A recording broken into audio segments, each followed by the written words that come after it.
It's my pleasure, honor, and privilege to introduce to you the moderator of this session, Dr. Ravza Kavakçı Khan. This is the fifth session, academic session, the last academic session. There will be one more, which will be a roundtable among the speakers and moderators.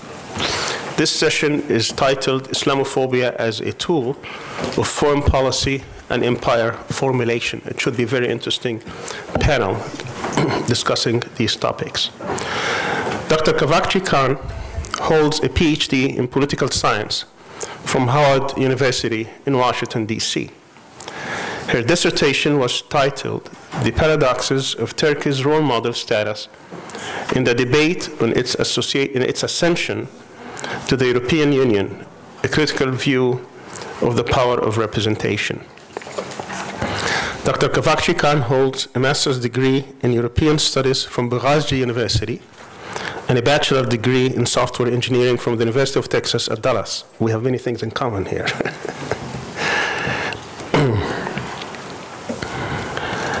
During her doctoral studies, she published several book chapters.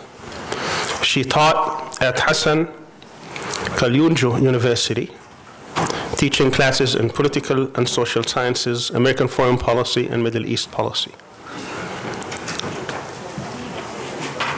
She was also a member of advisory board of the Center for Post-Colonial Studies of Üsküdar University. She has been a member of parliament from Istanbul and a vice chair of the AK party in charge of human rights, and a member of the party's Central Executive Board. She's the head of the Turkey-China Interparliamentary Friendship Group and term president of the Steering Committee of the United Nations Convention on Combating Desertification Parliamentary Forum. She's also a member of the Foreign Relations and EU Harmonization Committees in Parliament. Dr. Kavakçı Khan. Assalamu alaikum wa rahmatullah. I would like to just give a quick thank you to Dr. Sami Al-Aryan for his invitation. It's an honor for me to be in front of such distinguished academics. And as someone who switched from engineering to social sciences, to political science in particular, and then ended up in politics, when people ask me, why aren't you in academia, I tell them I'm doing an anthropological study, case study. How is it on that side of the issue, on that side of the table? But that's how I start.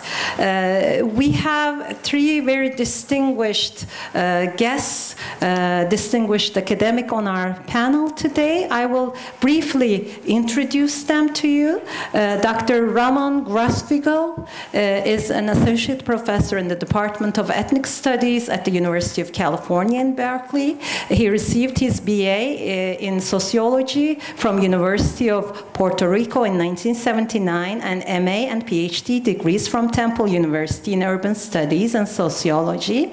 Dr. Grosfoguel is internationally recognized for his work on decolonization of knowledge and power, as well as for his work in international migration and political economy of the world system. He has also been a research associate of the Mazin, the Science, the home in Paris for many years. Welcome, Dr. Grosfoguel, and I apologize for my mispronunciations. I'm trying to do my best. Our second distinguished guest is Dr. Mazin Qumsiyeh. Is that correct? Okay, thank you. Dr. Qumsiyeh teaches and does research at Bethlehem and Birzeit universities. He is director of the main clinical psychogenetics laboratory and founder and director of the Palestine Museum of Natural History and Institute for Biodiversity Research at Bethlehem University in occupied Palestine. He previously served on the faculties of the University of Tennessee, Duke, and Yale, and he published over 130 scientific papers on topics ranging from biodiversity to cancer. He was chairman of Palestinian Center for Rapprochement Between Peoples and currently serves on the board of Al-Rawad Children's Theater Center in Aida refugee camp, and he has published numbers of articles and books, and there's a list continuing on the biography books. Dr. Hatem Bazian is our final speaker today. He is the provost, co-founder, and professor of Islamic law and theology at Zaytuna College, the first accredited Muslim liberal arts college in the United States. In addition, Professor Bazian is teaching professor in the Department of Near Eastern and Ethnic Studies at the University of California in Berkeley. Between 2002 and 2007, Dr. Bazian also served as an adjunct professor of law at Bolt Hall School of Law at the University of California-Berkeley. In 2009, Professor Bazian founded the Islamophobia Research and Documentation Project at the Center for Race and Gender at UC Berkeley, a research unit dedicated to the systematic study of othering Islam and Muslims. And Dr. Bazian also has a very long biography with, just like our other guests, full of different academic accomplishments, and you're welcome to read the rest. I apologize for cutting them short. I just wanted to listen to you more. That is why we will start our session today on Islamophobia as a tool of foreign policy and empire formulation. And before we start, I just wanted to share a couple of issues with you, if I may. SETA Foundation just prepared a report on Islamophobic statements of Islamophobia by different political leaders. And it's interesting, some of them are things I have heard growing up in the United States at some point, having lived through September 11th attacks, having been witness of September 11th attacks and the situation after that in the United States. So it's interesting. Some of them I just wanted to share with you. I won't name the countries. You can read the reports when it's out, but it's interesting how women are being paid to wear headscarves by certain forces, or how Muslims, in some cases Turks, are uncivilized, unclean Orientals who beget a dozen children each, who have no manners and will never be Europeans. And the fewer Muslims there are in our country, the safer our country will be. We should forbid halal food so they don't have anything to eat, so they can go home. So these are the things that are among the many examples of how Islamophobia is being spread, and how, in Edward Said's words, an Orientalist production of knowledge is being disseminated in the world, in Europe, in the United States and everywhere else, and how it is being also utilized as a foreign policy tool, and that's the topic of our panel. So before I make you wait any longer, we will start with our speakers, and our first speaker will be Dr. Ramon Grosfoguel, and the title of his speech is, he will be speaking on Islamophobia in the Formulation of Empire. Dr. Grosfoguel, you have 20 minutes. Okay, thank you. Thank you very much to CIGA and to the university and to SAMI for the invitation and for organizing this fantastic conference. We have had interesting conversations, interventions. Let me say the following. I would like to make several points here that I'm trying to, in a sense, relate to some of the discussions and debates. One is the question about, is Islamophobia a form of religious discrimination? Or is Islamophobia a form of racism?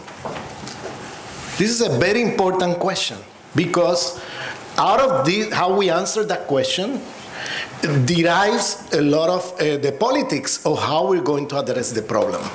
Okay? We all recognize the problem, but if we don't have a clear understanding about what are we talking about when we talk about racism, I think, or if we define it as a form of religious discrimination, that's it.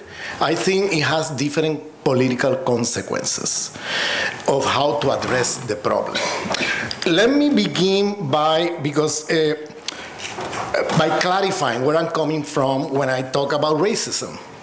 First, racism, and this probably will be counterintuitive to many of the statements made across the last few days. Racism is not an issue of stereotype or prejudice. This is a very common liberal understanding of racism, and it's what you get almost everywhere in the world. What you get is this idea that racism is about people with prejudice and stereotype about these other people. And usually, in that formulation, what you get is that there is always some kind of crazy minority demographic group there that are the ones who are, that are the racist people, okay? In doing that, we are really basically formulating the problem in the wrong way. Because then, if it's about crazy people with wrong ideas and representation of other people, then the solution is we need to educate them. So education will be the solution, right? If you define it that way. However, if it's institutional, if racism is not just prejudice or stereotype, it's institutional, it's about structures of power, of domination, then we are dealing with something different. Because we're dealing with a structure of domination that you cannot tackle just by educating the individuals. You need to tackle it politically. That is, you need to, in a sense, confront the problem as a political problem, not as some bad apples with wrong ideas, okay? So this is the first point I wanted to clarify. I have many things to say about this, but it's only 20 minutes, so I cannot go into all the details. But, one example is that you can have individuals inside institutions that might pass the prejudice test, okay? For example, in the police institution, okay? And in the police institution, there are institutional practices that are already in place structurally, the police behave in certain ways in this community vis-a-vis this other, okay? In one community, they go with their guns out shooting people. In other communities, they go showing their badges, ID, knocking the door, okay? This is institutional practices. Now, if you make the tolerance test or prejudice test to the individual police, you might get 99% of them without prejudice. But still, the institutional practice of the institution is still racist. Yeah, I'm making this because we tend to focus on, in a liberal concept of individuals bad apple with wrong ideas and prejudice, and we don't look at the overall power dynamics and structural dynamics. And so I give you another example. In Westernized universities, and when I say Westernized university, and it's not, I didn't say Western university, I say Westernized because it's a global structure of power. Westernized universities, I define them as those universities that have as the foundation of knowledge the epistemology of white men of 5 countries. So you will read a German, a French, an American, a British, and secondarily an Italian. That's what you get in the curriculum of Westernized universities, okay? So basically, I call that structure racist, sexist structure of knowledge. Westernized universities are founded on racist, sexist structure of knowledge. It excludes the rest of humanity, including all women, including women of the 5 countries. It excludes everybody. So in that structure of knowledge, in Westernized universities, you can make the test of prejudice and stereotype to all the faculty, and probably 100% will pass the test. But when they come to the classroom, they do epistemic racism, because they have to teach the canonical authors of the disciplines that happen to be white males of 5 countries. And that's a racist practice, despite the fact that the individual might not be individually have prejudice or stereotypes about other people. Get the point? So what I'm trying to get is that the moment we're focusing on individual level, you know, apples and that kind of thing, we get the wrong answers. Okay? We formulate the wrong question, we get the wrong answers. And so I'm calling for understanding racism as structural institution, and therefore the response to that has to be political, has to be a transformation of power structure. Cannot be just educating the bad apples. That won't lead you that far, okay? Because those bad apples, you will educate them, next day in the institution is racist, they will do the same thing, okay? So, second point, racism, and this is another misunderstanding, I think, is that we think of racism as color. And we collapse the definition of racism with one marker of racism, which is the color racism. So you go today to many debates around the world about Islamophobia, and you cannot argue that it's a form of racism because we are assuming that racism is about color. And then the answer is, oh, wait a minute, Muslims have many colors. So it cannot be a racist thing, right? Well, I think that racism, we collapse the marker with the definition. That's a wrong thing to do. Because racism is not about the marker. The marker could be color. Historically, in colonial history and contemporary, you could see markers that pass through color of skin, through religious identity, through ethnic identity, through national identity, and so on, okay? And so, you will have a variety of ways of marking racism. But the question is, what is racism if you can mark it in so many ways? And this is where we need to go into the debate about what is racism and the definition. The definition is not the marker. The marker is an effect of something else. So you could mark it through color or religious identity, whatever, but that's not what defines racism. Racism is something else. Racism is a structural domination or superiority, inferiority along the line of the human. Okay? It's a structural domination of inferiority, superiority along the line of the human. Above the human, you're superior. Below the human, you're inferior. But it's not only that.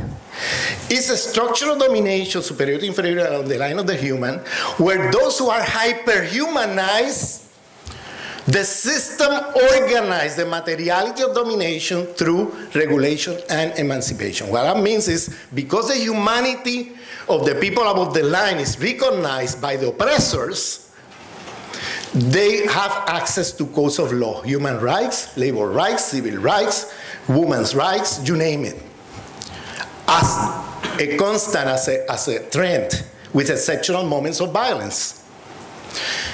And emancipatory discourses, discourse about equality, liberty, freedom, etc. That is, that's recognized in that zone that Fanon calls the zone of being, the zone of those who are hyperhumanized as superior.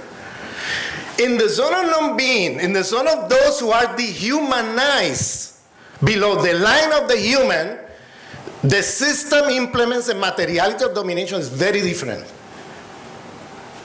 It's violence and dispossession. And that's what we need to pay attention when we talk about racism, about the materiality of domination, the structures of domination.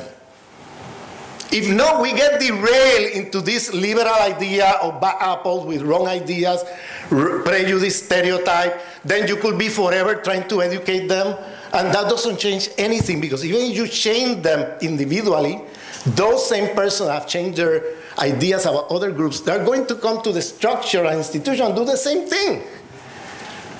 Because the problem is not about individuals, it's about structures of domination. is about a differential materiality of domination. So, my definition of racism is the following. It's a materiality of domination, of superiority, inferiority along the line of the human, where the people who are hyperhumanized are submitted to form of regulation emancipation as the materiality of domination that produce life, even if they are mediocre life in that zone. While in the zone of non-being, the materiality of domination is violence and dispossession, and that same system produces premature death. So it's a differential materiality of domination where you produce life, even if life is a mediocre life, but produce life in one zone and premature death in the other zone. So racism is about life and death. That's what racism is about. And premature death can arrive to you not only by a bullet in your head, but also by not having, by dispossession, not having the resources, not having the health system, not having the access to state resources, etc. Okay? So this differential materiality of domination, where you have violence and dispossession implemented towards certain population as a constant with exceptional moments of peace, as opposed to those where you have regulation emancipation with exceptional moments of violence, that's the structure that produced racism. And that cannot be tackled by just some kind of missionary mission of trying to convert people or educate people, etc. That has to be tackled politically through struggles. You're not going to beat up racism without political struggles, without resistance. So, the superior is usually considered the West. The inferior is the non-West, right? But West and non-West is not a geography. It was a geography in the early 16th century with the European colonial expansion in the conquest of Al-Andalus or in the conquest of the Americas. The first moment of European colonial expansion with the conquest of Al-Andalus. And the methods they used to colonize Al-Andalus was taken to the Americas and to the rest of the world. That's why it's very important to understand the conquest of Al-Andalus. Not because of some kind of romantic vision of the past or some kind of melancholy that we lost Al-Andalus. It's because we need to understand how the system works. And in the conquest of Al-Andalus, you have there the methods used elsewhere for conquering the rest of the world until today. The conquest of Al-Andalus was premised on settler colonialism. And you can see that from the conquest of Al-Andalus all the way to Palestine. So, and it's usually associated settler colonialism with genocide. There's a correlation with that, historically, okay? So I'm saying this because when I said the West and the rest, if in the 16th century you could say it was white, non-white, or it was a European, non-European, today, the West could be materialized in a westernized elite in Africa with a black face. It could be materialized in a westernized elite in Asia with a brown face. It could be materialized in the Middle East with Muslim westernized elites, okay? So Islamophobia can be put in place not only by the West, but also by the so-called non-West, in the sense that, but this so-called non-West is the West in those places. Because the West and the rest is not anymore a geography, nor a skin color. It's a positionality in racial power relations of domination. That's what defines the West and the rest today. So we need to kind of decenter this idea of race associated with color or race associated with a particular geography. We need to link race with a multiplicity of markers. And so a marker like, for example, the marker of Islamophobia, that is religious identity, is today one of the major markers of racial domination today. And we need to distinguish the markers. Otherwise, you get lost in the markers, or you collapse the definition with the marker, and then you cannot argue when people tell you, the power structure tell you, oh, Islamophobia is not a form of racism, then you shut your mouth because you have assumed that racism is about color, and you cannot defend the position of why Islamophobia is a form of racism. You see? And so you need to be very, we need to be very analytically very clear on this question. The second point is Islamophobia is the politics of empire today. That is, we cannot lose sight that as a form of racism, it has become the politics of empire. There's been Islamophobia for a long time in history, okay? But why now the dominant powers of the West are taking Islamophobia as a banner, okay? Well, it's a simple reason. Over the period of the Cold War, they were using anti-communism. When the Soviet Union is gone, they a big crisis. It's a geopolitical crisis. When I say politics of empire, I'm talking about the following. Politics is about identifying an enemy,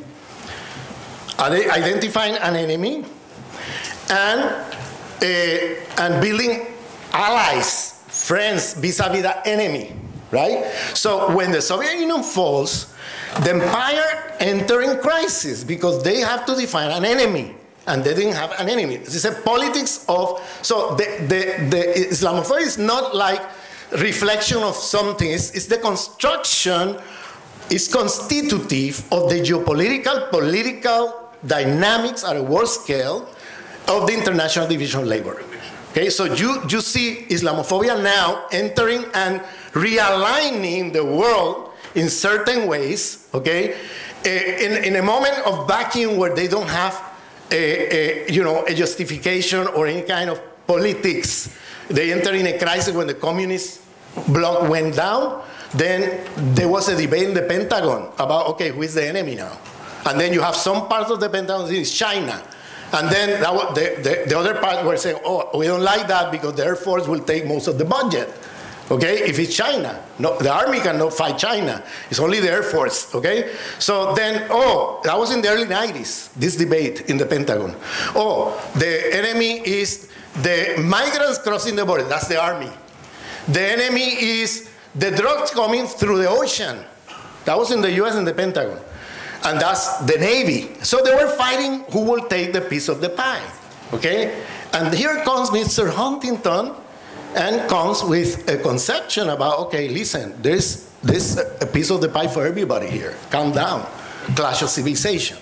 Okay? And here comes with a new politics of empire that is articulated around the Muslim enemy, the Muslim threat, Islamophobia, all these things. And there are different actors playing the hands of this. So you have US empire, but you have also Zionism that is entangled with the whole project of Islamophobia at a world scale, and promoting it in India, promoting it in the US, promoting it in Europe, everywhere.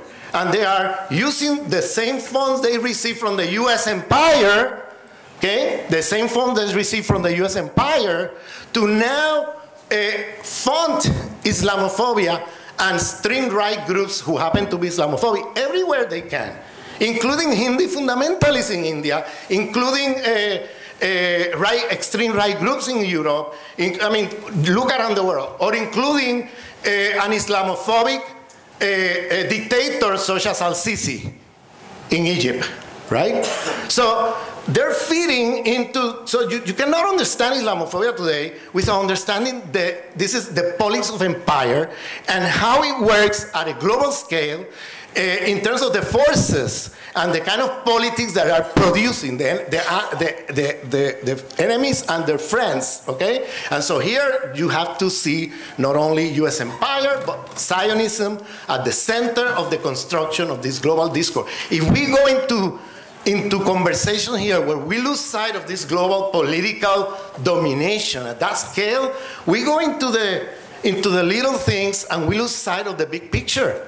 And it's good to have the local picture, I'm not denying that. because it's important to also understand the dynamics, different places. But we cannot lose sight of the global picture. Because if we lose sight of the global picture, it appears like suddenly disappears, okay? And it might disappear in the future. Maybe we normalize ourselves, maybe that will change. Or maybe we become good Muslim, maybe that will change. Or maybe and then we go on and on about this without understanding that this is politics of empire and that this is racism in the sense I'm defining here. Zone of being, non-being.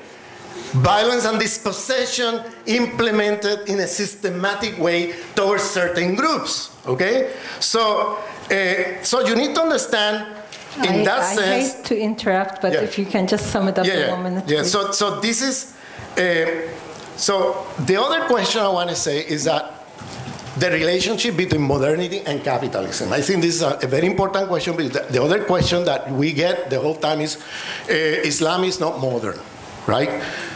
Well, that's another discussion. Is modernity an emancipatory discourse? Or is modernity a civilizational, imperial, colonial project? This is very important as a debate and as a discussion. How are we conceptualizing modernity? Okay? If you think it's an emancipatory project, then we need to embrace modernity, we need to imitate the West, we need to become like the West, etc., etc. If we think that modernity is a civilizational project of death at a planetary scale, then we need to go beyond modernity. We cannot make of modernity our goal. And so what happened is that this civilization, called the modern Western civilization, have colonized the world. Nobody's outside this.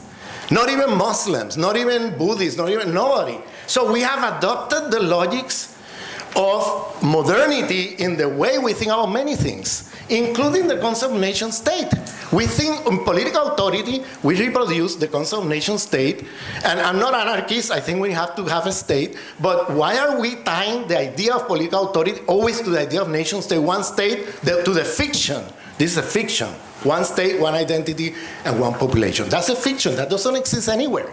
It creates more problems than solutions. Why are we fixing to this? Indigenous people in the Americas have changed constitution in Bolivia and Ecuador, calling for plurinational societies and change the constitution there, calling for a different articulation of the relationship between state and the different nations that coexist within that territory, where you cannot have one nation now defining for the rest what is truth, what is reality, and what is good for you.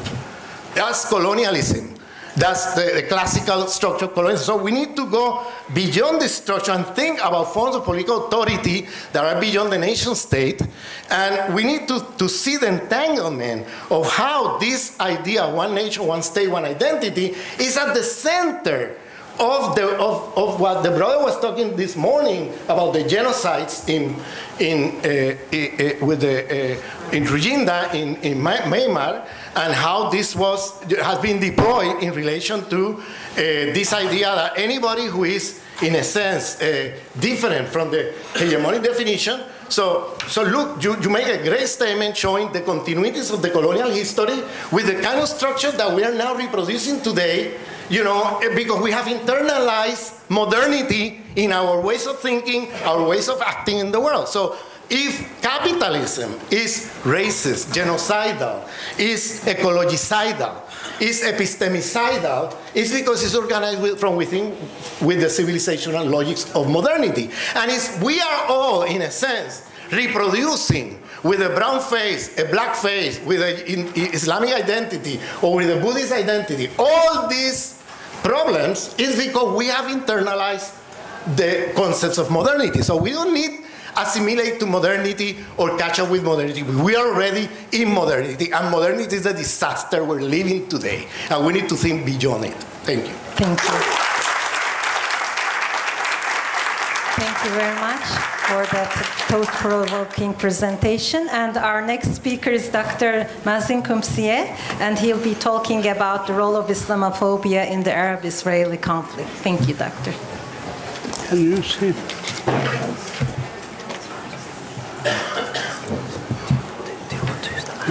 Put it.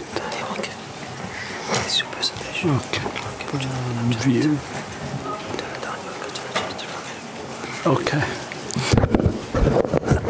Okay, thank you very much. Thanks for hosting us. Thanks, Dr. Sami. Thanks, Dr. Khan, for moderating this. It has been actually quite informative for me. I feel like you know, there's that Far Side cartoon of a group of children in class, and one of them raises his hand, and he says, teacher, teacher, may I be excused? My brain is full. So I feel my brain is full. I heard about all these countries, all these places. There's so much information, wonderful information, but it can be a bit overwhelming sometimes. The tiny bit of information that I want to bring together is the issue of Palestine and how it fits in this concept. And other speakers have already covered a little bit of this. And I'll try to be brief about it. As you know, Palestine is the part of the Fertile Crescent where humans first developed agriculture. This Fertile Crescent that stretches from Palestine to Lebanon, Syria, Turkey, and what's now Iraq and Iran, and so forth. And this Fertile Crescent is where we humans first developed agricultural communities, city-states, etc. And some people argue that this is perhaps the beginning of our problems. When we were hunter-gatherers, we lived relatively peacefully with nature. And once we became agricultural communities and we had to defend our agricultural lands and territories, and perhaps this created some of the beginnings of violence. But anyway, this is not my subject. My subject is about diversity. And what I want to relate to is how the importance of diversity. Now, diversity is defined in different terms, and I won't go into this subject, but you know we have diversity of chickens, diversity of corns, diversity of tomatoes, for example, diversity of different breeds of dogs that were generated after breeding, of course, and selection over the years. There's diversity that's produced through evolution. For example, the dog family that's produced via evolution from an original species, etc. Diversity of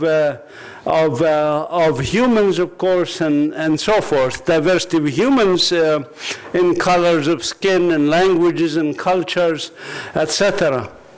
Now, this diversity, actually genetically, I'm a medical geneticist, and I can tell you in East Africa there's a lot of diversity, followed by diversity in our part of the world. Now, why is that? Because where the origins are is where you find most genetic diversity. So Palestine also has a lot of diversity. Palestine diversity is going back from the beginning of agriculture. Jericho, for example, first continuously inhabited town on earth, if you want.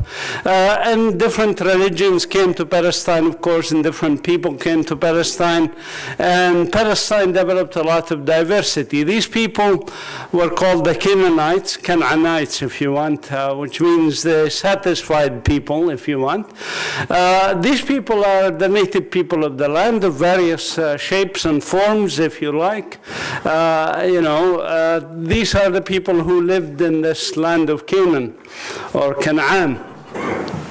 We are also, our part of the world, produced diversity of languages, evolved in our part of the world. So, for example, you know that the alphabet that you use here, whether it's the original Turkish alphabet or the new alphabet after the modernization, both of them come from the Phoenician Aramaic, which evolved into these alphabets. And we have very rich biodiversity of nature in this part of the world, the circum-Mediterranean part of the world. This is, of course, the diversity among humans. We have to put it in context that, the life on Earth is 4.5 billion years history of Earth, and life is about 3 billion years ago, and humans today is basically, and what we call history is only about 8,000 years old, recorded history. It's a very small part, so we have to be a little humble as human beings. But anyways, we have a problem in Palestine that started with an idea called Zionism, as you know, in the late 19th century. And this Zionist idea is an idea that's exclusionary, of course, and colonial. Of course, I don't need to tell you about this. And it used great empires like the British and the French Empire. For example, you may have heard about the Balfour Declaration, but you probably didn't hear that there was a parallel declaration by Jules Cambon in support of the Zionist project in Palestine in 1917. Now, history needs to be studied to understand the connection of this to Islamophobia. I'll skip through some of this fairly quickly. But Balfour and Cambon declarations were largely quid pro quo in order to get the U.S. into the fray in the First World War, or what was called the Great War. And the Zionist movement just said, give us Palestine, we promise to push the U.S. to get into the war. Also, most people don't know that Zionists actually scuttled the mission of Morgenthau, who was a Jewish anti-Zionist from the U.S., from Wilson, to try and bring a separate peace between the European powers and Turkey, and leave basically Germany on the side. And the Zionists scuttled this for the same reasons that they got the Balfour and Cambon declarations. But in any case, the idea of Zionism is very simple. Take a multi-ethnic, multi-religious, multicultural state called Palestine and make from it a Jewish state called Israel. It's a very simple idea. It's at some level, one can see similarities of this in other parts of the world. Even some blacks who were discriminated against in America, for example, went and created Liberia in West Africa. And to this day, there's a problem between the native Liberians and the American colonizers. But this is colonialism, and this is the important point. And I'm glad Ramon discussed this issue of structure of power. And structure of power in colonial system demands that you do something about the natives. The natives, of course, are going to be looked at in certain ways. What are these ways? Palestine was a majority Muslim country, of course. There were also Christians. My family, by the way, is Christian in Palestine. But anyway, the idea of looking at the natives is what? It is not because they are Muslim or because they are Christian or because they are whatever. It's because they are not going to be part of this new structure of power that you talked about. So to do this, they have to be marginalized, they have to be pushed out, and of course we have to talk about we are defending ourselves against those barbarians, savages who hate us. We don't know why they hate us. Maybe it's a religious thing, maybe it's language structure, maybe they don't understand us, that we are bringing them the light, the civilization, the language, the music, this modernity that you talked about. To do this, of course, requires a structure of power that will ensure, for example, that people like Sami Al-Aryan in the US who got involved in politics, no, we have to shut him up. This is part of the structure of power, and it has to be. It is natural to that system that you want to shut up any kind of resistance to the structure of power. And to do that, you build a structure of power that includes, for example, people like Emerson and others in the US that we were talking about and around the world to push for that structure of power. The media, for example, and the control of the media and how much money is spent on these matters. If we look at, for example, the concentration of power in the media today in the Western world, so to speak.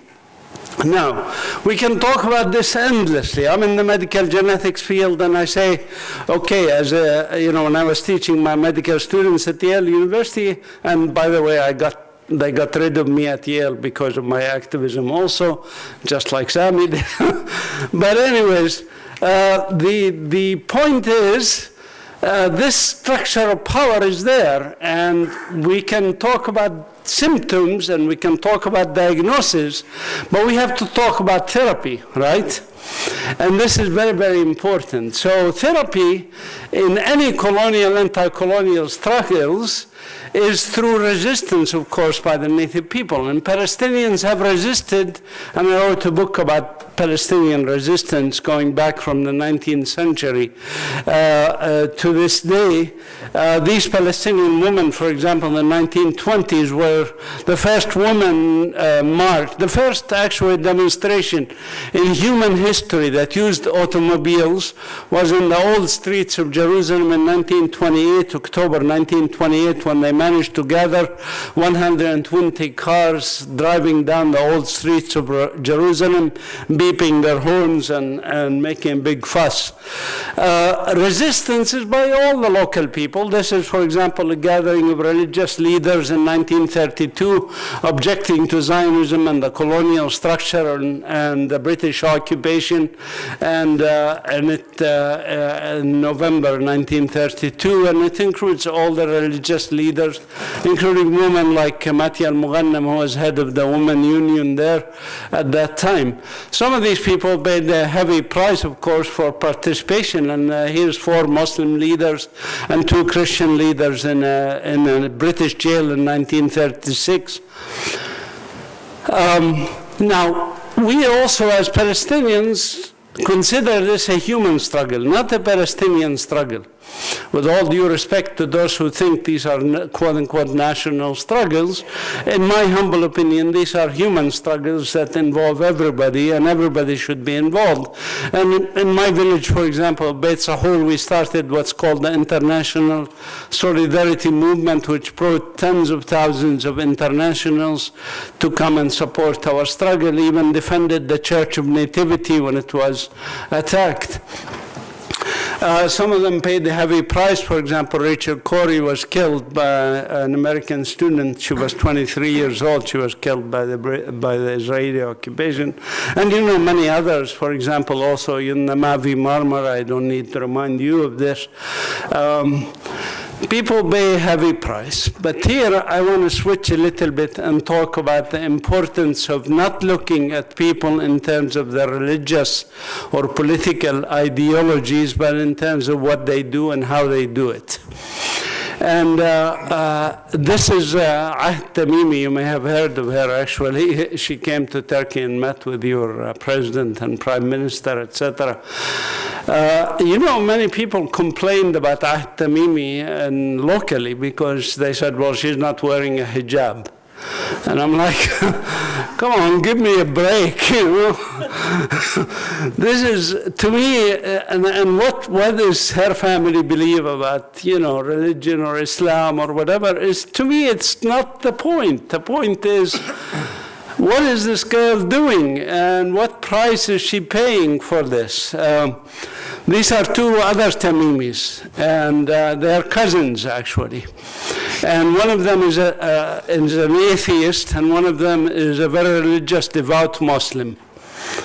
Both were martyred by the Israelis, killed by the Israelis. And I want us to think about that for a minute, and in terms of action on our beliefs and what we are doing. This gentleman who was just killed in Gaza was a reporter. I know him personally, actually. And again, you can ask me what he believed. I don't care to tell you what he believed about religions or lack of religions or any of this stuff. The point is, these are people who are acting on their humanity and on their decency and on their dignity, and that's more important than anything else. This woman is actually a Jewish American. She was shot. She came, spoke to me. She's a visual artist. She went to a demonstration and they shot her in the eye. And she lost her eye. Her family was Zionist. As a result of the Israeli behavior and the fact, just like Rachel Corrie, they said she shouldn't be there, her family became anti-Zionist. Okay? You know, I lost 20 as of last week. 20 friends of mine in the past 10 years since I returned to Palestine. And I can tell you they cover the spectrum of, Christian, Muslim, religious, non-religious, etc. This to me is very important when we talk about Islamophobia, because I think, and what I think Nazia or somebody yesterday mentioned this very important point, that we need to be consistent in our behavior and in our principles, and we cannot develop the hypocrisy ourselves. If we are going to defend freedoms and human rights, we should do it consistently, regardless of whether the victim happens to be Jewish, Muslim, Christian, Kurdish, Arab, whatever. This is Basil Laraj, another friend of mine who I lost, who was supportive boycott, divestment, sanctions. He and I were arrested when we were trying to ride a bus. And I myself was arrested many times. I do want to read for you this quote from Jefferson. Thomas Jefferson was invited to visit the synagogue in 1818 in Philadelphia. He visited the synagogue, and of course the rabbi told him how much suffering the Jews received around the world throughout history, etc., and how, victims they are, all of this stuff. What does Jefferson write to him? Remarkable sentence. Jefferson was very precinct and very predictive of the future, if you want. In 1818, just read the bold part of it. He says, "Your sect, by its suffering, has furnished a remarkable proof of the universal spirit of religious intolerance inherent in every sect, disclaimed by all while feeble." When we are weak, we disclaim it. We say we're persecuted, etc. "And practiced by all when in power." And so in other words, okay, you suffered, but I'm sure if you had power, you would cause other people to suffer. Remarkable prediction 140 or 30 years before Israel was created. So I think we have to reflect on this. We have to really think about this in terms of what we do as individuals. Thank you.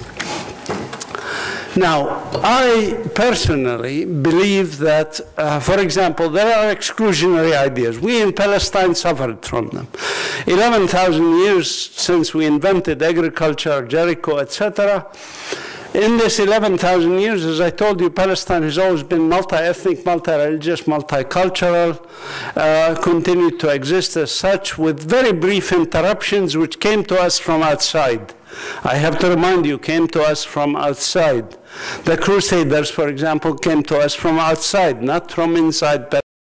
We Palestinian Christians, for example, consider our civilization an Islamic civilization, an Islamic culture. And we coexisted with our Muslim brothers and sisters and our Jewish brothers and sisters who were native to that land and continue to be native to that land. We don't consider ourselves a minority, by the way. That's a concept we disagree with. Because we're the original inhabitants of the town. We're part of the fabric of the town. Numbers don't mean anything. So what we say is basically diversity is strength, and Crusaderism, Zionism. There was actually one Muslim ruler who tried to make all of Palestine Muslim, and he failed, by the way. 30 years is what he ruled. But beyond that, the rest of the Muslim rule of Palestine was tolerant of the other constituents. But anyways, we say that this is very, very important strength for us. And now, I have in the past couple of years, we started working on children to increase their respect for themselves, for others, other human beings, regardless of their religion or background, etc., and also for nature. This Museum of Natural History that we started has a subversive idea, if you want, which is liberation through this concept. So we work with children on these areas to empower them, to have them recycle, etc. We take them to the field to teach them the love of nature. They respect, again, you can see respect for the environment, respect for ourselves. To summarize what I have just told you, Islamophobia is intimately linked and promoted by Zionism today in this modern era. The corollary of this is you cannot resist modern-day Islamophobia without resisting Zionism, in my humble opinion. Diversity is essential in nature, whether it's in species or biodiversity of animals and plants, and in society, religions, ideas, etc., is important. Diversity also evolves, and societies evolve. Religions also evolve, by the way. And Palestine has always been a model of multi-ethnic, multicultural, multi-religious societies, and will continue to be this. Zionism has actually already failed, past tense, not future tense, but that's another topic to discuss. And the oppressed can become oppressors occasionally. We've seen this in the past. And let's not have a chip on our shoulders, regardless of our background, whether Christians, Muslims, or Jews, or whatever. We can become oppressors if we don't watch our behavior and if we don't avoid the hypocrisy that we talked about. And actions shape society and shape evolution of societies. So I encourage people not to be just academic, as was mentioned by others, but to get into the field and work on the field and do things on the ground. And you pay a price for that, as we all know from Sami and other examples. We cannot challenge hatred with hatred, only with kind, positive actions and sacrificial actions, if you want. You still have to resist, of course, and resist strongly, and sometimes very, very, very strongly, as you saw what happened in Gaza in the last few days. And if you want more, you can read about this in my books, which are available on the internet. And forgive me for my ideas that some of you may find uncomfortable, but as this cartoon says, you may like me even against my ideas of diversity. Thank you very much. Thank you so much, Dr. Qumsiyeh, for this very thought-provoking presentation. And our final speaker for the panel is Dr. Hatem Bazian, Muslim Islamophobia in the Wake of Arab Springs.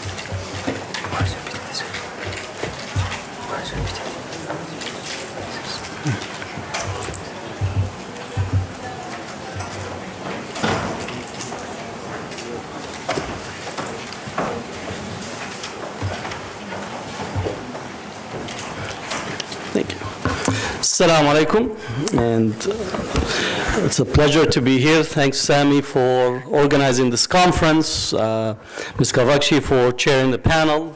We met a few times, last time in Chicago. I also know your dad, this time during Texas period. What I wanted to focus today is Muslim Islamophobia, or Islamophobia in Muslim majority countries. And one will scratch his head because, Islamophobia is something that's impacting Muslims in Europe, in the United States, maybe in India, but how do we think of Islamophobia in Muslim majority countries? And especially post-Arab Spring, even though I'm using post-Arab Spring because it became far more pernicious, but my argument is that Islamophobia has been present in Muslim majority countries from late 19th century all the way through the 20th century, if not a little bit before, and continue to be with us today for a variety of reasons, and I will get into that discussion as well. Just to touch on Mazin's last piece about Zionism and Islamophobia. In a number of studies, the overwhelming financial backbone for the Islamophobia industry comes from pro-Zionist sources. In our estimate, 70% of the financial support for the Islamophobia industry comes from pro-Zionist sources. And in the US, at least know for sure that the primary Islamophobic actors are the primary supporters, advocates for Zionism. If you speak about Daniel Pipes, Stephen Emerson, David Horowitz, Frank Gaffney, Pamela Geller, and you speak of the 113 Islamophobic outfit, either they themselves are led by Zionists or are funded by Zionists to speak and engage in Islamophobia discourse. So that's very important. And you could compare this also across the Atlantic in relations to the funding and support of either the EDL or Netherlands, or the engagement with France. So it's very important to make that link so we understand where the sources of funding is coming from. Now, I've been writing a number of pieces to deal with Islamophobia in Muslim majority countries.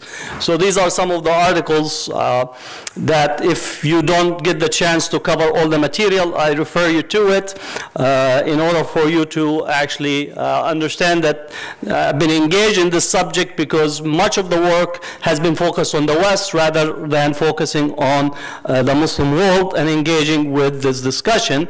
And this photo at least can possibly illustrate in a general sense that if you think of those sitting on the tables, even though that they're represented by African Americans' faces, it seems that today it would be the Muslim majority countries sitting in the classroom and being instructed how to come into the civilized world.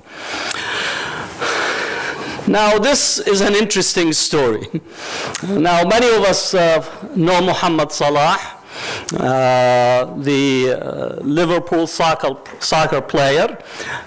But in here we had a piece that appeared in Al-Ahram, a letter to Muhammad Salah. And you would think that this letter would be something, an advice, maybe how to score more goals, maybe how to work on your diet so you'd have much more efficiency in the soccer field, maybe some advice on Muslim-inspired yoga exercises. You would think that would be the type of a personal letter, right, in Al-Ahram. But actually the letter goes in the following, especially in the important section. This writer, he said meaning he's talking to Salah, his need for a new look. So he uses actually transliterate the English, so as to change his appearance in front of his fans.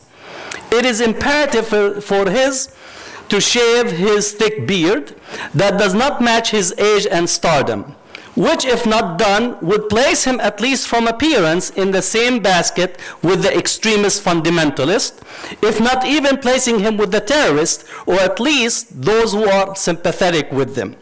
After this, Muhammad has to totally re-examine his bushy hair style that appears untidily and puffed up as if the barber did not know his way into it for years. And then he goes on, this person, to speak about the recommended certain change in look for President Mubarak before, and basically saying, trust me, that you don't want to look Muslim. Right? This is at a time where, again, Muhammad Salah in Liverpool and in the British League, if not Europe, has become an icon, and in essence because he has displayed both his religious identity on the soccer field, but at ease with it, without having to push it in anybody's face. But this has been seen as a threat for the Egyptian state because the displaying of a religious identity contradicts or goes against the current trajectory within the Egyptian political order. Now, this got me to think about, we have to think of a different definition of Islamophobia when we deal with Muslim majority countries.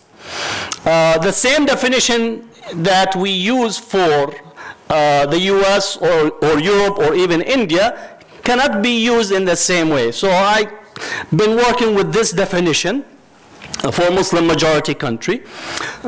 Islamophobia in Muslim majority countries is a political, social, economic, military, cultural, and religious process emerging out and shaped by the colonial Eurocentric hegemonic discourses dating to late 18th century is constituted and internalized through an imitative project by post-colonial elites that posited itself or was designated by Western powers as the custodian for the modern, secular, nationalist, and progressive Arab and Muslim nation-state project.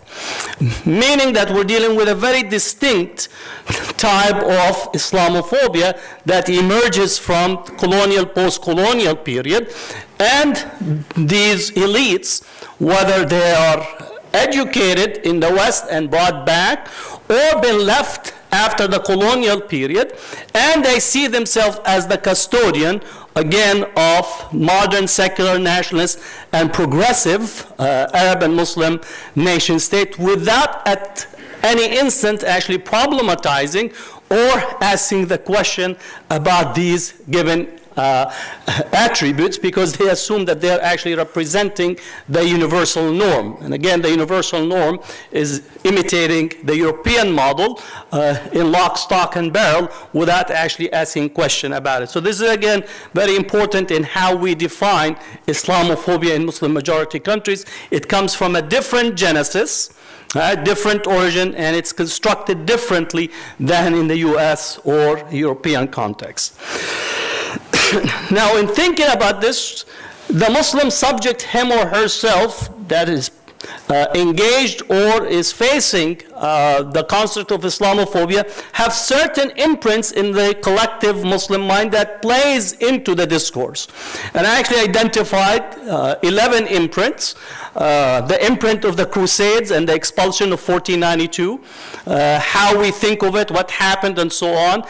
Often, most often, the discussion about the expulsion, the Crusades and the expulsion, is that the Muslims were not pious enough, and that's what the reason for their decline. So it actually almost removes any stimuli or agency from the European conquest and attempt to try to define European discourse. So in essence, is blaming the victim for the fact that they're being victimized, or taking a theological argument to explain a political part. And I think in here is very important for us to decipher the realm of politics versus the realm of theology, or also the realm of metaphysics. Right? Using metaphysics to actually explain a political power dynamics is often a very problematic discourse that we need to be aware of.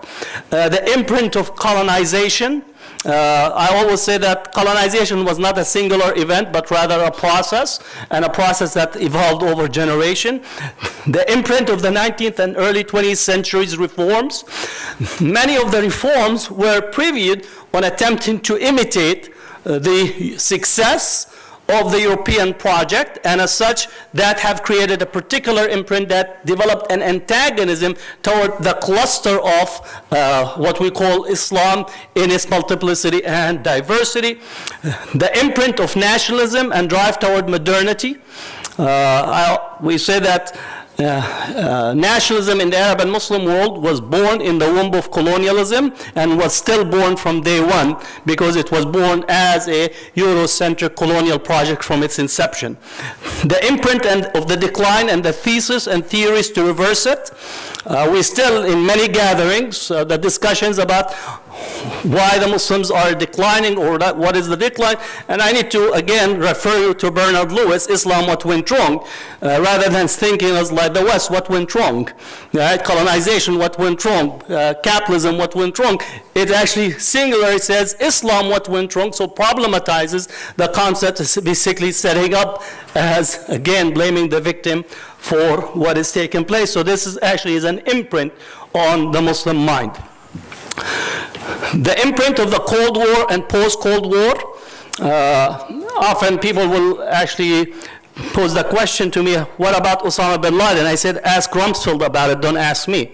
Because, again, that was part of the Cold War, recruiting many Muslims to fight the Cold War, and therefore, what changed when Reagan described the project in Afghanistan as our founding father in relation to the US, and then 10 years after, they become the terrorists par excellence.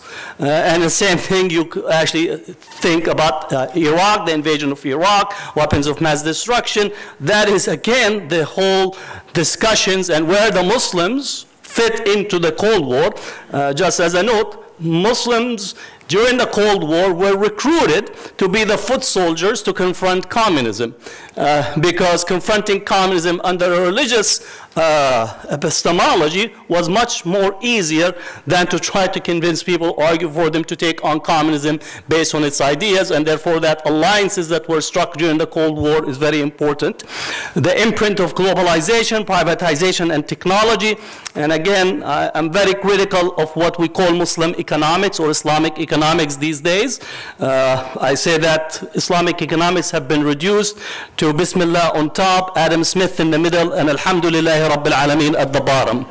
There is nothing Islamic in the Islamic economics in general, because it became a complete imitative project just to catch up and to see that we could get just as a large bottom line as capitalism. And I think what we need is to reinvigorate and rethink of what does it mean to have Muslim economics or Islamic economics. And this again fits under the Islamization of any of the projects that takes place. So does it, just because you put Bismillah on a particular discourse, does that make it Islamic? I think that what we need is to think about what is the deeper structures that emerge, and to become a little bit more innovative. The imprint of India, Pakistan, Bangladesh division, which plays also into Muslim conceptualization of themselves and their relationship to the nation state. Again, the period of the 1948, the imprint of the war on terrorism. Most of the contemporary Arab Muslim nation states have internalized the Patriot Act that was developed in the US, and they have reshaped it into domestic discourse. So if you disagree with someone, you actually use the framework of the war on terrorism, and that's very, very problematic, because the same knife that have been used against the Muslims in general in terms of the war on terrorism has been deployed within the domestic framework. And I think what we need is to reshape our political process away from this imprint. The imprint of the Israeli-Palestinian conflict, and Mazin have spoken about it, and then the imprint of Muslim sectarian divide. Right? And we see this again in relations to these are very important when we begin to think of Islamophobia in Muslim majority countries. Many of these frames and tropes are deployed in relations to contestation within Muslim space. Now, Talal Asad is accurate in relations to discussion of formation of the secular. And in essence, he's pointing out that this mode of governance or regulating religion is at the core of the modern Arab and Muslim nation state. In the Arab and Muslim state, when somebody says separation of mosque and state, what essentially are saying is the right of the state to craft Islam that is amenable to support it and it alone, to the exclusion of all other dynamics. So it's not, again, in a relation, it's separation, actually the state becoming the only interpreter of the religious text, even though it is assumed itself to be a secular state, which is also something that we're also seeing in some Western countries, the French Islam or the British Islam or the German Islam. The state itself is becoming like the Ghazali of its time, right? Nobody would think of Angela Merkel being Muhammad al-Ghazali or writing Ihya Ulumuddin for the contemporary period in Germany. But this is essentially what is being done, right, in relations to the contemporary discourse. Now, somebody mentioned the Charles Bernard work on civil democratic Islam, and I think it's very important for us to visit this because it also has been shaped into the contemporary divisions and Islamophobia in Muslim majority country. It is very important for, and Bernard says, it's not easy matter to transform a major world religion. If nation building is a daunting task, religion building is immeasurably more daunting and complex. We are currently seeing a project of building a religion a particular construction of Islam for Muslims, but not by Muslims, or at least by some Muslim participants who have a particular distance from Islam. So that's ongoing project that is unfolded more intensely post 9/11, but I argue it actually have started much earlier than this period. In another part, there is a follow-up, building moderate Muslim networks. And this is what I call Islam versus Islam, and do we have a winner? Right? So again, this is contestation of Islam's internal divisions, creating these four different demarcations: fundamentalist, traditionalist, modernist, and secularist. Let me say that in this framework, the secularists are the most preferred, but in general, they don't have much tracking right now in many parts of the Muslim world. So the modernists are the close replacement or second favorite in this current conflict, but this is again to shape the conflict. Certain recommendations that are being introduced in order to address this issue. Now, I recommend for us to revisit the Building Moderate Muslim Network to see some of the recommendation, because it sits at the core of the current conflicts in the Muslim world, where everyone is shaping themselves to be, they represent the good Islam. Let me say, there is no such thing as good Islam, there is only Islam, right? And every person who says, as I am a Muslim, they represent a form of the good Islam. So don't be occupied of trying to prove that you have the good Islam, which means that the person in front of you has the bad Islam. Meaning it creates the division that is being sought, right? Again, the tradition is very vast. Right? Even what in classical, teach Islamic law, even in classical Islamic law, even the opinion that's way out beyond the left field, we call shadh, it is still an opinion within the tradition, as long as they don't prescribe to committing something that is openly haram or openly prohibited. So again, we have been preoccupied with defining ourselves that we are the good Muslim, right, opposite the bad Muslim, rather than thinking of Islam as a spectrum of all participants in the vast river of what is the Islamic tradition is about. So it's very important for us to think about this.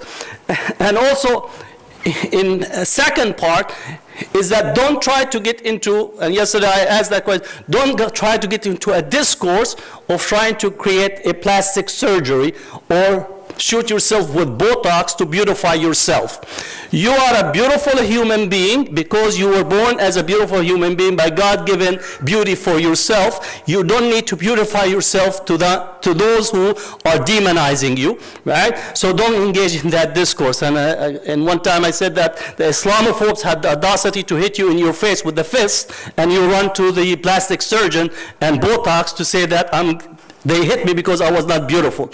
The problem is that the fist got up and hit you, and the political authorities are protecting them, and the media is reporting that your face was a danger to the white fist that hit you. That's what we need to define, is the problem is the fist and the political structure that empower the fist to hit you in the face on a daily basis. So this is again in terms of how we define the problem and how we approach it. I know that I have limited time. Again, from barbarians to failed states, this is authorized, again, the intervention that is taking place. We don't think of some parts of the Western world as failed states. I would say if you go across the United States, there is far more homeless in my city, in San Francisco and Berkeley, than you possibly find in all of Istanbul.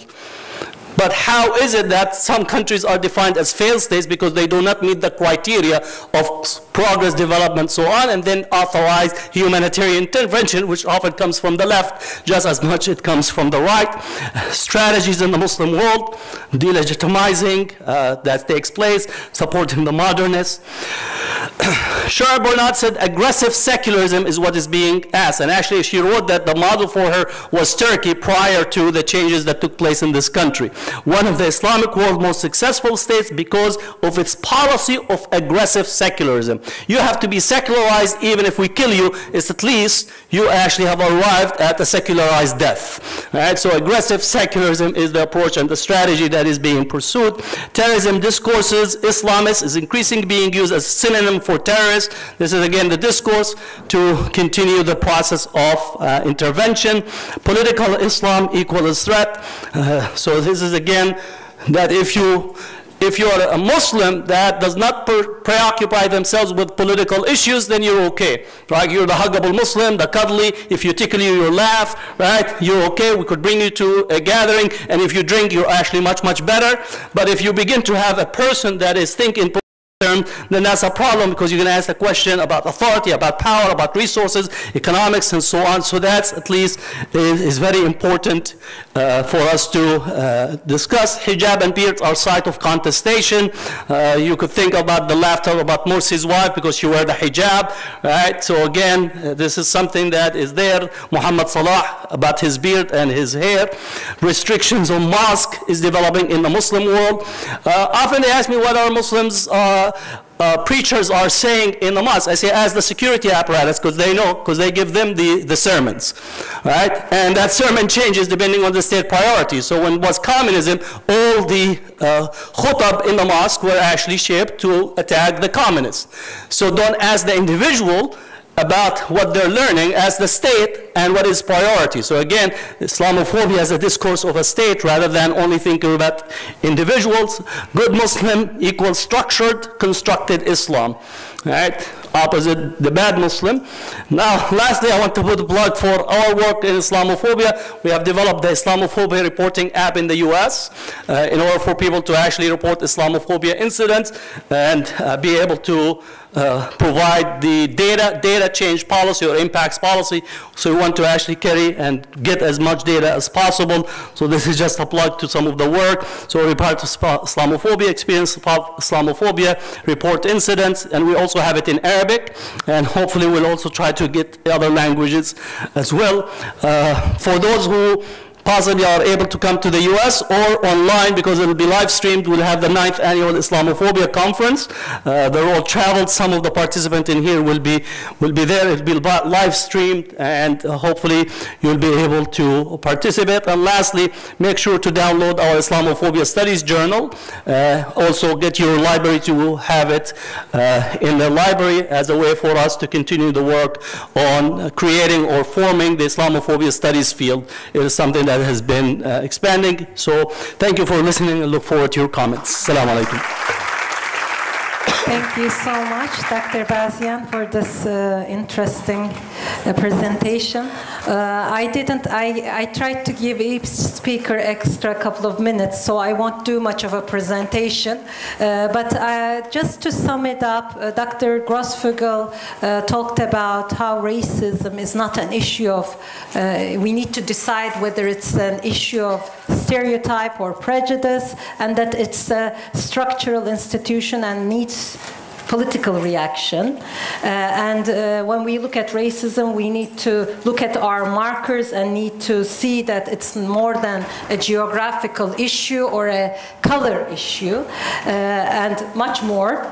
Dr. Qumsiyeh talked about diversity and the idea of Zionism and the structural power in colonial system and the marginalization of natives, how it built itself, and how the therapy could take place through the resistance of native people. And you also talked about how the production of knowledge was there in regard to the issue of Palestine and how it was, how Islamophobia is linked to Zionism. And Dr. Bazian talked about, started from the example of Muhammad Salah, and it's a very good example. It's also a good example in relation to the history of the black movement in the United States and how the women's hairstyles were a really big issue. Black woman's hairstyle was an issue about how she could be placed in the society. So it reminded me of that during the years of my PhD studies. And you defined Islamophobia in Muslim majority countries, and it's interesting that there was an example from Turkey as well, how it was a good example of extremized secularism. And Turkey is a good example because it was presented as a role model.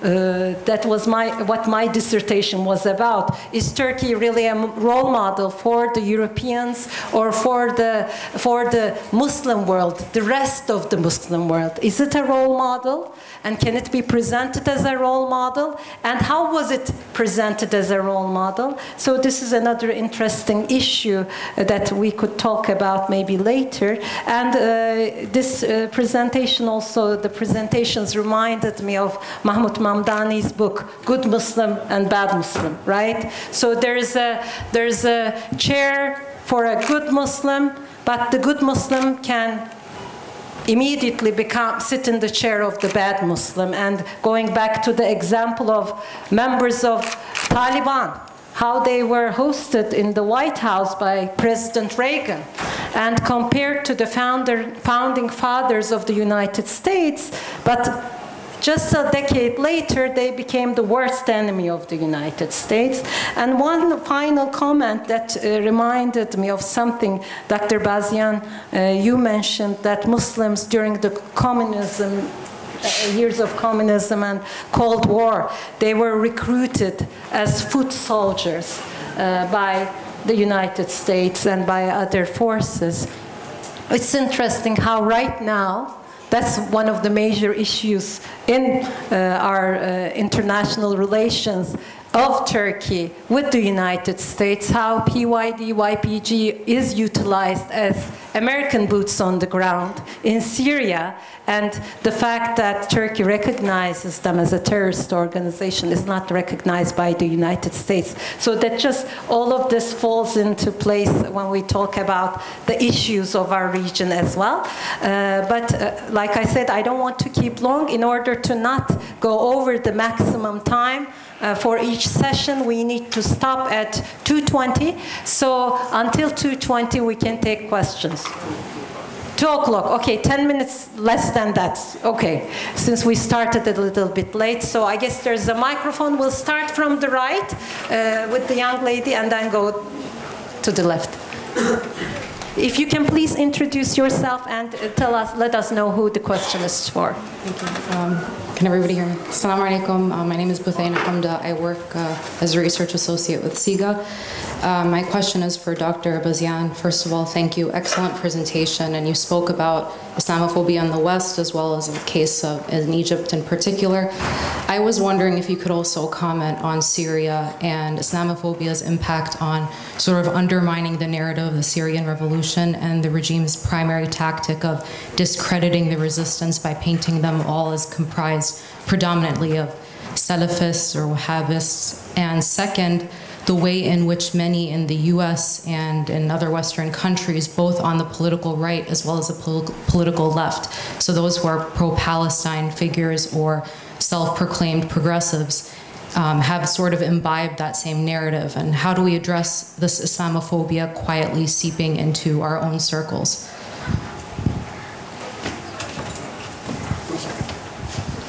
Sixth question. Okay, all right, thank you. So we'll go to Dr. Sahar Aziz. My name is Sahar Aziz. I'm a professor at Rutgers Law School. So my question is to all three panelists. So the first is, I think we're doing a good job at this conference of diagnosing the problem, of identifying the difference between liberal individualism versus structural, more progressive or critical structural problems, the racism without racists, right? However, and I also, and this goes with Dr. Hatem's comments about Muslim Islamophobia, but my concern is coming up also with alternatives, and I know we're going to do that later in the day, but how you envision having alternatives that don't effectively reproduce the system, and at the same time not quelching dissent among reformists or progressives or people who want to change the status quo. Because I think one challenge, for example, with the Muslim Islamophobia context is many of the people, just like with racism, have good intentions. They actually are really trying to fix things and help improve the lives or equality. But when we start identifying each other as sellouts or as perpetuators of Islamophobia, then we essentialize ourselves and we quash our own differences of opinions within our circles. So how do you, I mean, what are some of the ideas you have for addressing that quagmire while also having alternatives that are focused on systems as opposed to just individuals? Thank you. I think there was another question, the young lady in the front, and then we'll go back and here. Thank you. I'm Monet from Tunisia, and I work as an advocacy and campaigning officer for an international human rights organization. So I have two questions. One for Dr. Ramon about you mentioned one state, one nation, and one identity. How this is work with this wave of global citizenship? The global citizenship, how this is like work against the global citizenship concept that we are seeing. Because as one of the things that we work on is the closing of civic space. And we see this rise on this identity, one identity is one of the symptoms of the closing of civic space. But at the same time, we're seeing this narrative of global citizenship. And we are confused as global NGOs how we work through these two waves or navigate them. The other question is for Dr. Bazian, is about the political parties or Muslim or Islamic political parties. Do you think they contribute to this wave of Islamophobia in our countries because they label themselves as Muslims, as Islamic in a country that is already Muslim? Why you have to put this identity and this label and make people create this crisis while you don't need it in the first place? Do you think they are also part of this problem of this Islamophobia? The gentleman at the back. From Australia.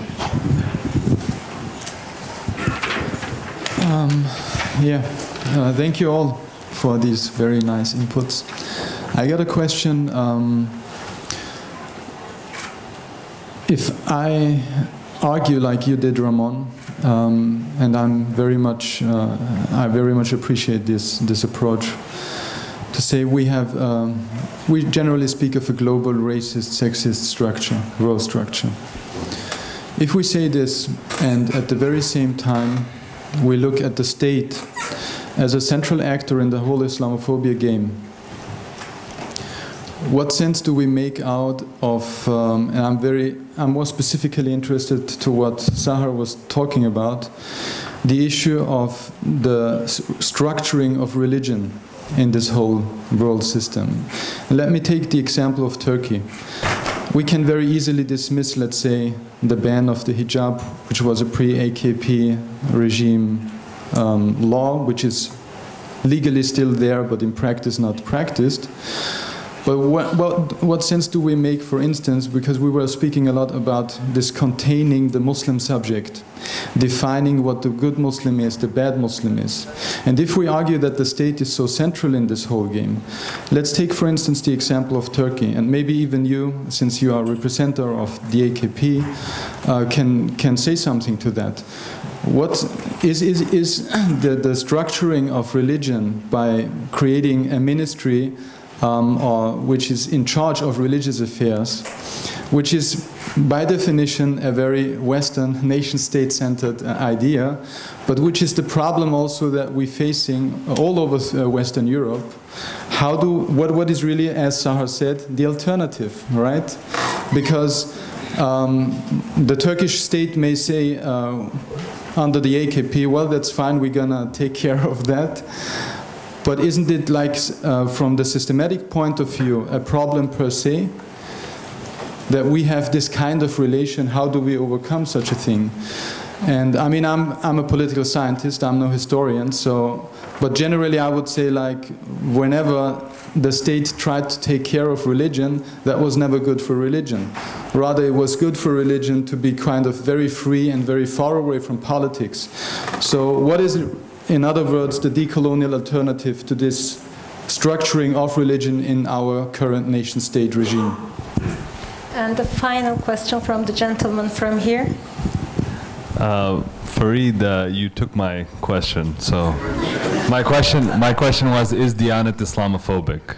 That was my question. Sorry? Is the Diyanet in Turkey an Islamophobic institution? All right. We have... If he lost his question, can I ask the one? Actually, I mean, we have only 8 minutes to answer all of the questions. You can ask, but I don't know if we'll be able to fit the answers. You're welcome. I think there's a fundamental question about usually the symbiotic relations between two centers of power. The power that regulates the spiritual / psychological sphere, and the power that regulates the bodies, the citizens, and they are never mutually exclusive.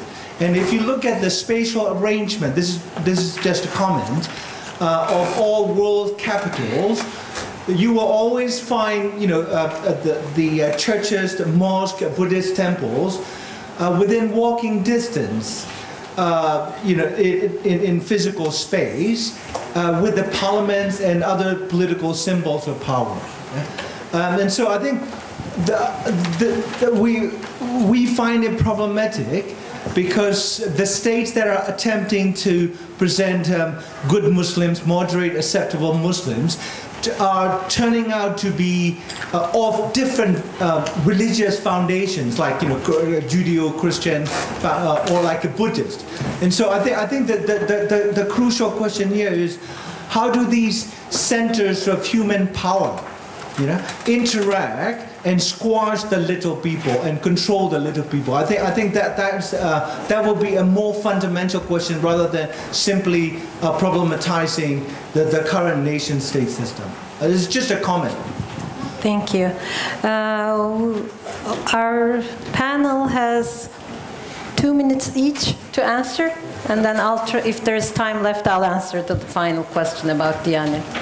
Civilization outside these ones right now, so I have problems in using the term civilization today as if there were many civilizations. There are many cultures, many spiritualities, many identities, but that doesn't mean there are many civilizations, okay? I cannot explain that now, but this is where I'm coming from. We are in one single civilization that have conquered the other, have destroyed the others, and it's the only, right now the game in town is this one, and so we need to move beyond this one as an alternative, but a few things to mention. We need to think in terms of moving from structures of uni/versality, one that defines for you what is truth, what is reality, and what is good for you, which is what Western imperial colonial projects have always pushed for, okay, to a world in which we have pluri/versality, where we have between all of us, we define for all of us what is good for all of us, okay? And that entails the recognition of epistemic diversity as a point of departure for a world where many worlds are possible and this one is impossible. So I'm paraphrasing the Zapatistas here, okay? As you know. So, in terms of some of the wording used here, religion, I'm sorry, but religion is a Western-centric concept. Why are we using religion? Why are we using this word? This is a word invented by the Enlightenment as a colonial dispositive of power to basically, you know, destroy alternative ways of being, alternative ways of thinking, etc. So, for example, Islam is not religion. Islam is deen. That's very different from religion. Why are we're so modern colonized that we even use the term religion? I don't know if I explain myself. So why are we using religion? We have to move beyond this, the word of religion. Religion for the way something you do on Sundays, you see? And the rest of the week you do something else. You're secular. I'm sorry? Epistemologically, yes. Yes. I'm sorry, I have to interrupt so we can get some final words from our other panelists as well. Sorry. Go ahead. I'd like to also focus on the issue of alternatives. I wish we had another conference on this subject, because I don't think, especially people in weak positions, tend to always complain about the status quo and the structure and so forth, and we do not lay out enough of the alternatives like the Zapatistas did, or the community that I just visited in Tamera in Portugal, that creates a different alternative and a different reality and a different way of living that's more friendly to the environment. Look, I think we are actually in deep shit, sorry to use that language, as a species. We have two ways we could go extinct as Homo sapiens today, or in the next few months, or at least the next few years. One is a catastrophic nuclear war, which is closer than we ever have been, by the way, and people are not paying attention. And the second is what we are doing to the environment and our sources of food and livelihood, which can be catastrophic for human suffering. I mean, the next war in the Middle East is going to be just simply getting water. People on Gaza don't have drinkable water. We really have to start thinking about sustainability and issues of long-term. How do we structure society? And it's not an issue of getting Islam back to the glory days, or getting Christianity, or getting this or that. It's how we as human beings live on this earth in a way that's sustainable, that respects each other, that recognizes that we do have differences, and that these differences are actually points of strength, not points of weakness, but that we have to have respect for the other communities and other concepts and other ideas. And I think this discussion needs to be had now, today, because we are really, as I said, we're really very close to catastrophe here if we continue like this. And it doesn't matter what each nation thinks its interests are. Sorry, the concept of nation states invented in Europe and imposed on us through Sykes-Picot and all of this have proven it may have been good for an interim period, but it's finished now. We really have to rethink where our strategies is and where we move forward. And I think this is much more important than discussing what to do about Syria, or what to do about this, or what to do about that problem. With all due respect, even about Palestine. Palestine is a very important, critical problem, because it exposes the hypocrisy of the West and the hypocrisy of the colonial structure, just like South Africa did. And the reason that South Africa was important, it showed that the West, which talks about human rights, international law, and so forth, is really hypocritical. But again, we can talk endlessly about what the Western countries have done to us, but eventually we have to look in the mirror as people living in these countries, in this world, in Western Asia, which I prefer over the term Middle East, of course, relative to colonialism. But in Western Asia, we have to start thinking, where are we heading as a people? What are we doing? What do we want the future of this part of the world to look like? Do we want it to be a Wahhabi state? Do we want, what exactly do we want? And I don't think there's enough discussion of this, and I think it has to be discussed. It has to be discussed now. And not only that, once you have that vision, you have to start actually doing something about it, not just doing something against what the others are doing to us. Thank you. Go ahead, please. Yeah, the sixth question, each one of them could be a PhD thesis because of the complexities of what we're asking for. So if I may just comment briefly on a couple of them. One, in terms of the Syrian revolution.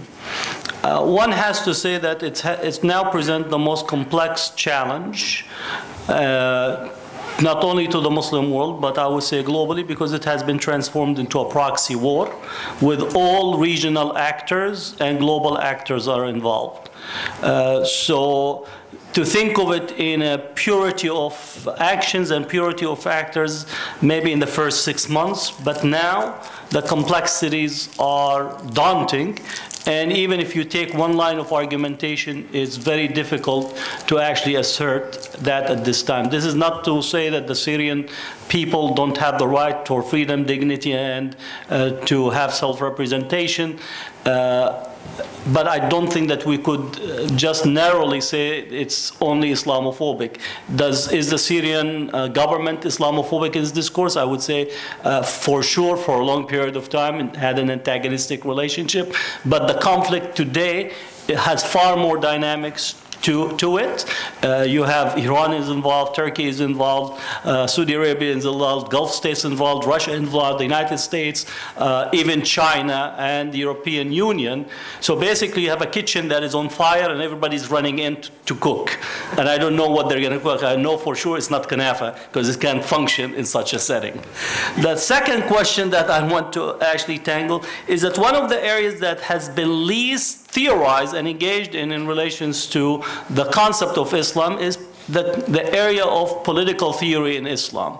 We have not had, again, our conceptualization, everybody is trying to be the singular authority in an imaginary back looking at the four rightly guided caliphs and attempting to rethink how they should be that authority without theorizing. I think, again, many people who refer back to Islamic theory go to some of the books from the Middle Ages period. So that's an area that's not theorized, and also the area of Islamic economics is not theorized. So if there's a way for us to begin to think of what are the Islamic political theory, what does it mean to be Islamic, and what does it mean to be political, and what does it mean to have a theory that addresses those issues? I think those are some of the important questions, rather than to say this is good or bad or in between. I think those are issues that requires deep involvement. Thank you. Thank you. Do I have a minute to address? I'll try to address it in a minute. About the issue of Diyanet, of course, it would take too long to talk about how Diyanet was established. What was the ideology behind the establishment of Diyanet? Because Diyanet was, at that time, an outcome of the extreme secularist state machinery of the old Turkey. So right now it's at another position, but there are those who argue it should still exist, whether it should not exist. But that's a long discussion. We can talk about it maybe later. The other thing is about definition, how the different political parties define themselves, and this one is about AK Party.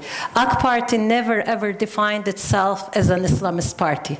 And while I was writing my dissertation, we had a very difficult time trying to explain the fact that this is how it defined, but it was labeled always, everywhere, in all academia, as an Islamist party. However, it presented itself as a conservative Democrat party, and conservative in Turkish context is not the same conservative in American context or European context. So that was also very difficult to explain, but that was the definition of how AK Party defined itself. However, it consisted of people from all walks of life, people who were Muslims, non-Muslims, all different ethnic groups as well. So that I just wanted to address that. And of course, the other issue is, while we are talking here about different representation, the production of knowledge, just before we started the panel, since we're in Turkey, I just have to say this. When we were starting the panel, one of the things that my daughter told me, she grew up in the United States because of the headscarf ban that existed in Turkey until just 10 years ago. And she said when it's the issue of Palestine, all of her friends, Muslim and non-Muslim, who are activists in the United States, they know that most of the mass media is lying. But it's interesting and was very disappointing for her to find out when there's news about Turkey, everybody listens to what Fox News says, and everybody listens to mass media and never ever questions it. And it's interesting that Turkey has again become the equivalent of Islam, and Turks are considered as representatives of Muslims, or it's like the two words are being used interchangeably. Again, we saw this through history before, and then it disappeared. Now it's back on again. So as a Muslim, and as a member of the Turkish ruling party, I request you to think about this for me for a little bit if you have time. Thank you so much. It was an honor to be a part of this distinguished panel. Thank you, Dr. Arya. Thank you so much. Thank you, Dr. Ravza, for chairing this session, and thank you, the panelists, for a great, great discussion. Very stimulating, illuminating, and we really learned so much from it. While I am going to present the plates to our distinguished speakers, I would like all the speakers on this conference, we're going to have a group picture. So all of them, speakers, moderators, please come here forward. We're going to have one group picture after I present the plates. Ramon, Dr. Ramon.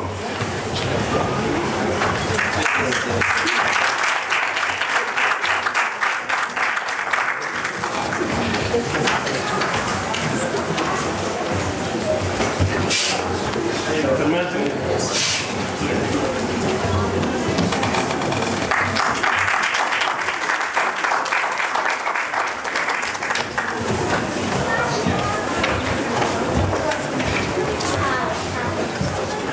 Dr. Bazian.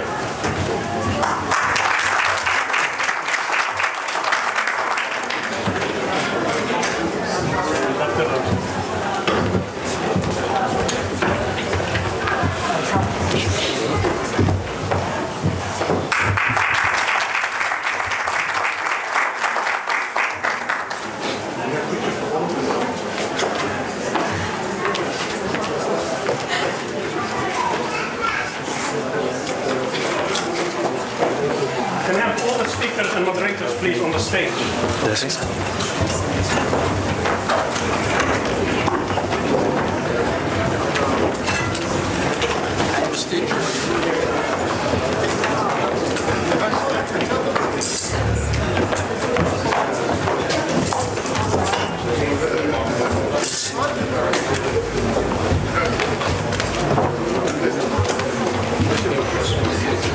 Oh, yeah.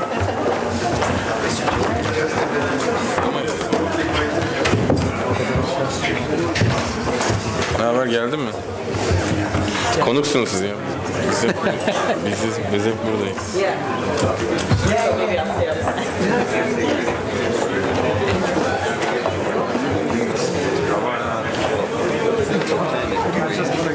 Okay. Bunu böyle şey yapmazsak şey olmayacak ya. Altta kapılar var ya. Dur, bu çekmedi orada. Okay. Go ahead.